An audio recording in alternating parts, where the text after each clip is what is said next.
Lectura Hablada presenta Berenice de Edgar Allan Poe. La desdicha es diversa. La desgracia cunde multiforme sobre la tierra. Desplegada sobre el ancho horizonte como el arco iris, sus colores son tan variados como los de este y también tan distintos y tan íntimamente unidos. Desplegada sobre el ancho horizonte como el arco iris.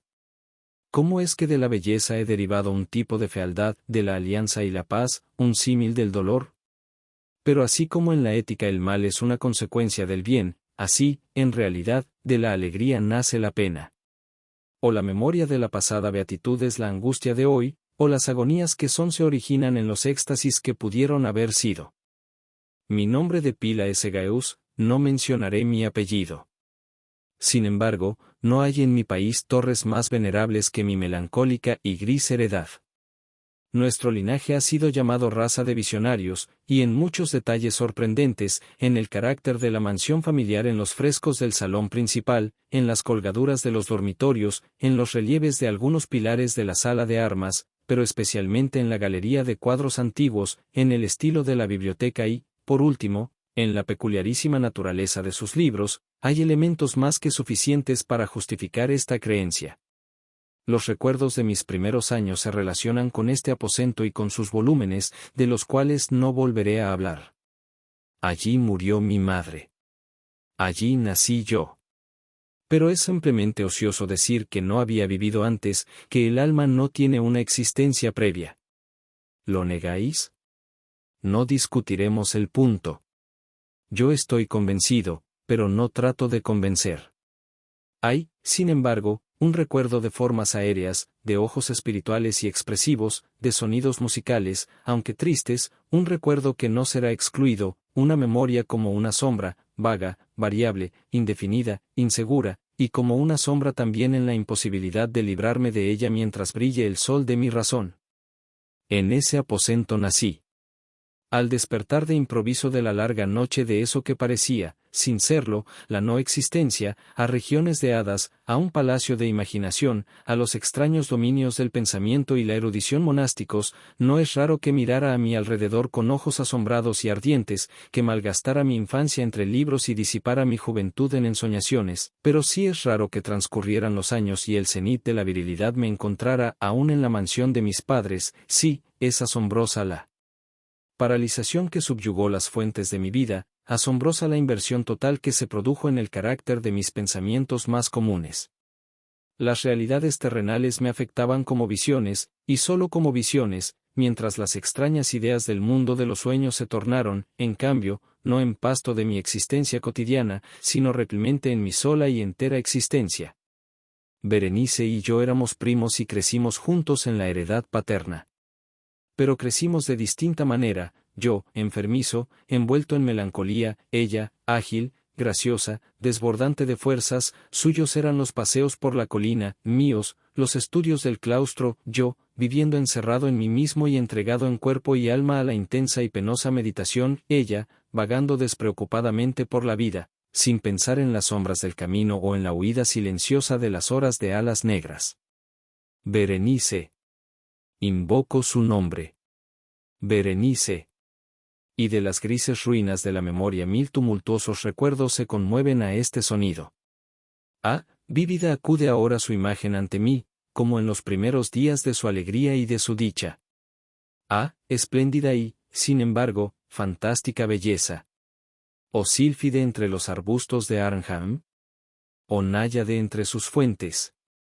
Y entonces todo es misterio y terror, y una historia que no debe ser relatada.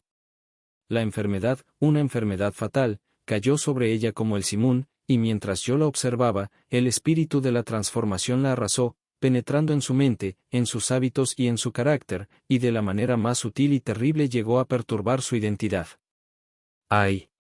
El destructor iba y venía, y la víctima, ¿dónde estaba? Yo no la conocía o, por lo menos, ya no la reconocía como Berenice. entre la numerosa serie de enfermedades provocadas por la primera y fatal, que ocasionó una revolución tan horrible en el ser moral y físico de mi prima, debe mencionarse como la más afligente y obstinada una especie de epilepsia que terminaba no rara vez en catalepsia, estado muy semejante a la disolución efectiva y de la cual su manera de recobrarse era, en muchos casos, brusca y repentina. Entretanto, mi propia enfermedad, pues me han dicho que no debo darle otro nombre, mi propia enfermedad, digo, crecía rápidamente, asumiendo, por último, un carácter monomaníaco de una especie nueva y extraordinaria, que ganaba cada vez más vigor y, al fin, obtuvo sobre mí un incomprensible ascendiente. Esta monomanía, si así debo llamarla, consistía en una irritabilidad morbosa de esas propiedades de la mente que la ciencia psicológica designa con la palabra atención. Es más que probable que no se me entienda, pero temo, en verdad, que no haya manera posible de proporcionar a la inteligencia del lector corriente una idea adecuada de esa nerviosa intensidad del interés con que en mi caso las facultades de meditación, por no emplear términos técnicos, actuaban y se sumían en la contemplación de los objetos del universo, aun de los más comunes. Reflexionar largas horas, infatigable, con la atención clavada en alguna nota trivial, al margen de un libro o en su tipografía, pasar la mayor parte de un día de verano absorto en una sombra extraña que caía oblicuamente sobre el tapiz o sobre la puerta, perderme durante toda una noche en la observación de la tranquila llama de una lámpara o los rescoldos del fuego, soñar días enteros con el perfume de una flor, repetir monótonamente alguna palabra común hasta que el sonido, por obra de la frecuente repetición, dejaba de suscitar idea alguna en la mente, perder todo sentido de movimiento o de existencia física gracias a una absoluta y obstinada quietud, largo tiempo prolongada, tales eran algunas de las extravagancias más comunes y menos perniciosas provocadas por un estado de las facultades mentales, no único, por cierto, pero sí capaz de desafiar todo análisis o explicación. Mas no se me entienda mal. La excesiva, intensa y mórbida atención así excitada por objetos triviales en sí mismos no debe confundirse con la tendencia a la meditación, común a todos los hombres, y que se da especialmente en las personas de imaginación ardiente. Tampoco era, como pudo suponerse al principio, un estado agudo o una exageración de esa tendencia, sino primaria y esencialmente distinta, diferente. En un caso, el soñador o el fanático, interesado en un objeto habitualmente no trivial, lo pierde de vista poco a poco en una multitud de deducciones y sugerencias que de él proceden, hasta que, al final de un ensueño colmado a menudo de voluptuosidad, el incitamentum o primera causa de sus meditaciones, desaparece en un completo olvido. En mi caso, el objeto primario era invariablemente trivial, aunque asumiera, a través del intermedio de mi visión perturbada, una importancia refleja, irreal. Pocas deducciones, si es que aparecía alguna, surgían, y esas pocas retornaban tercamente al objeto original como a su centro. Las meditaciones nunca eran placenteras, y al cabo del ensueño, la primera causa, lejos de estar fuera de vista, había alcanzado ese interés sobrenaturalmente exagerado que constituía el rasgo dominante del mal. En una palabra, las facultades mentales más ejercidas en mi caso eran, como ya lo he dicho, las de la atención, mientras en el soñador son las de la especulación. Mis libros, en esa época, si no servían en realidad para irritar el trastorno, participaban ampliamente, como se comprenderá, por su naturaleza imaginativa e inconexa, de las características peculiares del trastorno mismo. Puedo recordar, entre otros, el tratado del noble italiano Coelho Secandes Curio de Amplitudine Beati Regni Dei, la gran obra de San Agustín La ciudad de Dios, y la de Tertuliano, de Carne Christi, cuya paradójica sentencia, mortus est Dei filies, credibili est quia ineptum est, et sepultus resurrexit, certum est quia impossibili est, ocupó mi tiempo íntegro durante muchas semanas de laboriosa e inútil investigación. Se verá, pues, que, arrancada de su equilibrio solo por cosas triviales, mi razón semejaba a ese risco marino del cual habla Ptolomeo Hefestión, que resistía firme los ataques de la violencia humana y la feroz furia de las aguas y los vientos, pero temblaba al contacto de la flor llamada asfódelo. Y aunque para un observador descuidado pueda parecer fuera de duda que la alteración producida en la condición moral de Berenice por su desventurada enfermedad me brindaría muchos objetos para el ejercicio de esa intensa y anormal meditación, cuya naturaleza me ha costado cierto trabajo explicar, en modo alguno era este el caso. en los intervalos lúcidos de mi mal, su calamidad me daba pena, y, muy conmovido por la ruina total de su hermosa y dulce vida, no dejaba de meditar con frecuencia, amargamente, en los prodigiosos medios por los cuales había llegado a producirse una revolución tan súbita y extraña. Pero estas reflexiones no participaban de la idiosincrasia de mi enfermedad, y eran semejantes a las que, en similares circunstancias, podían presentarse en el común de los hombres. Fiel a su propio carácter, mi trastorno se gozaba en los cambios menos importantes, pero más llamativos, operados en la constitución física de Berenice, en la singular y espantosa distorsión de su identidad personal. En los días más brillantes de su belleza incomparable, seguramente no la amé. En la extraña anomalía de mi existencia, los sentimientos en mí nunca venían del corazón, y las pasiones siempre venían de la inteligencia. A través del alba gris, en las sombras entrelazadas del bosque a mediodía y en el silencio de mi biblioteca por la noche, su imagen había flotado ante mis ojos y yo la había visto, no como una Berenice viva, palpitante, sino como la Berenice de un sueño, no como una moradora de la tierra, terrenal, sino como su abstracción, no como una cosa para admirar, sino para analizar, no como un objeto de amor, sino como el tema de una especulación tan abstrusa cuanto inconexa. Y ahora temblaba en su presencia y palidecía cuando se acercaba, sin embargo, lamentando amargamente su decadencia y su ruina, recordé que me había amado largo tiempo, y, en un mal momento, le hablé de matrimonio. Y al fin se acercaba la fecha de nuestras nupcias cuando, una tarde de invierno, en uno de estos días intempestivamente cálidos, serenos y brumosos que son la nodriza de la hermosa Alción, pues como Júpiter, durante el invierno, da por 2 veces 7 días de calor. Los hombres han llamado a este tiempo clemente y templado, la nodriza de la hermosa Alción. Simónides. E.A.P. Me senté, creyéndome solo, en el gabinete interior de la biblioteca. Pero alzando los ojos vi, ante mí, a Berenice. Fue mi imaginación excitada, la influencia de la atmósfera brumosa, la luz incierta, crepuscular del aposento, o los grises vestidos que envolvían su figura, los que le dieron un contorno tan vacilante e indefinido? No sabría decirlo. No profirió una palabra y yo por nada del mundo hubiera sido capaz de pronunciar una sílaba. Un escalofrío helado recorrió mi cuerpo, me oprimió una sensación de intolerable ansiedad, una curiosidad devoradora invadió mi alma y, reclinándome en el asiento, permanecí un instante sin respirar, inmóvil, con los ojos clavados en su persona. ¡Ay! Su delgadez era excesiva, y ni un vestigio del ser primitivo asomaba en una sola línea del contorno. Mis ardorosas miradas cayeron, por fin, en su rostro. La frente era alta, muy pálida, singularmente plácida, y el que en un tiempo fuera cabello de azabache caía parcialmente sobre ella sombreando las hundidas sienes con innumerables rizos, ahora de un rubio reluciente, que por su matiz fantástico discordaban por completo con la melancolía dominante de su rostro. Sus ojos no tenían vida ni brillo y parecían sin pupilas, y esquivé involuntariamente su mirada vidriosa para contemplar los labios, finos y contraídos. Se entreabrieron, y en una sonrisa de expresión peculiar los dientes de la cambiada Berenice se revelaron lentamente a mis ojos. Ojalá nunca los hubiera visto o, después de verlos, hubiese muerto. El golpe de una puerta al cerrarse me distrajo y, alzando la vista, vi que mi prima había salido del aposento. Pero del desordenado aposento de mi mente, no había salido ni se apartaría el blanco y horrible espectro de los dientes. Ni un punto en su superficie, ni una sombra en el esmalte, ni una melladura en el borde hubo en esa pasajera sonrisa que no se grabara a fuego en mi memoria. Los vi entonces con más claridad que un momento antes. Los dientes. Los dientes. Estaban aquí y allí y en todas partes, visibles y palpables, ante mí largos, estrechos, blanquísimos, con los pálidos labios contrayéndose a su alrededor, como en el momento mismo en que habían empezado a distenderse.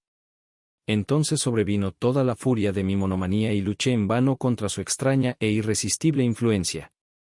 Entre los múltiples objetos del mundo exterior no tenía pensamiento sino para los dientes.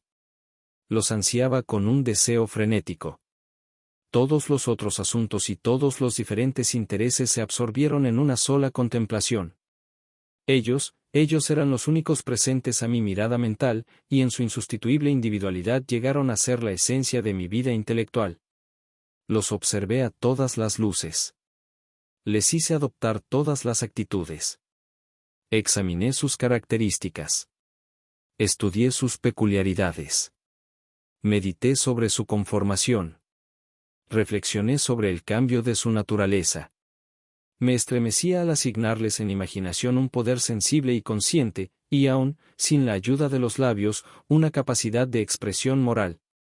Se ha dicho bien de Mademoiselle Salle que tous es passe taillant des sentiments, y de Berenice yo creía con la mayor seriedad que tous es dentse taillant des idees.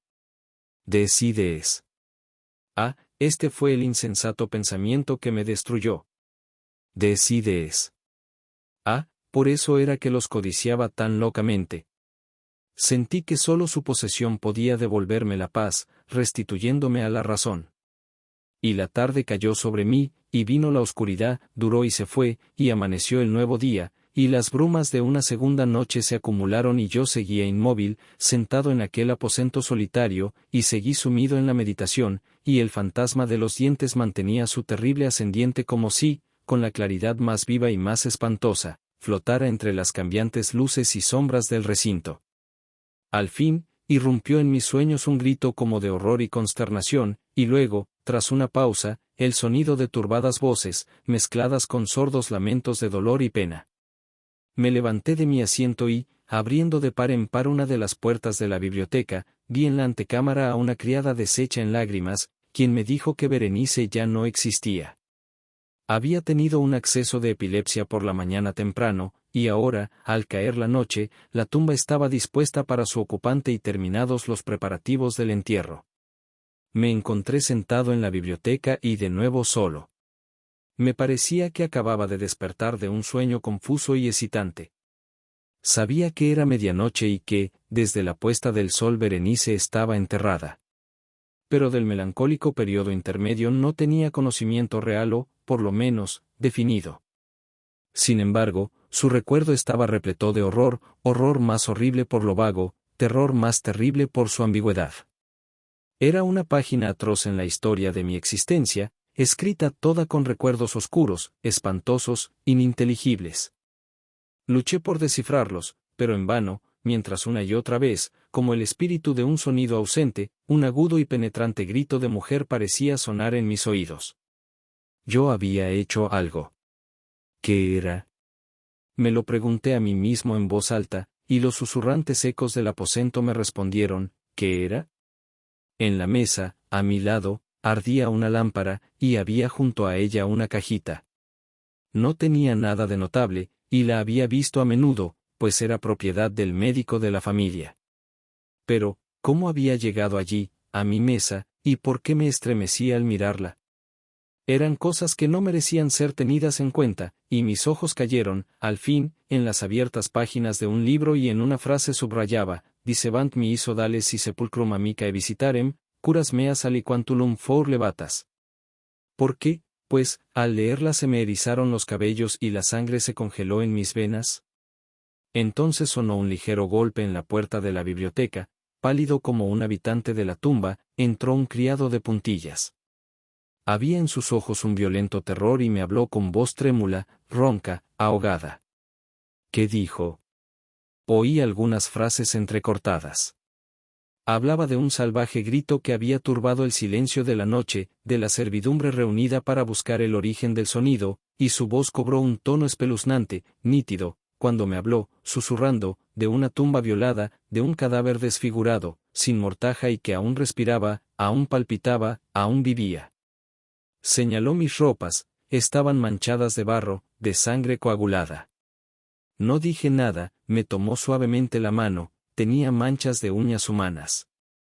Dirigió mi atención a un objeto que había contra la pared, lo miré durante unos minutos, era una pala. Con un alarido salté hasta la mesa y me apoderé de la caja. Pero no pude abrirla, y en mi temblor se me deslizó de la mano, y cayó pesadamente, y se hizo añicos, y de entre ellos, entrechocándose, rodaron algunos instrumentos de cirugía dental, mezclados con 32 objetos pequeños, blancos, marfilinos, que se desparramaron por el piso. Fin. Gracias por llegar al final de este audiolibro. Si te gustó, déjanos un comentario ahí abajo.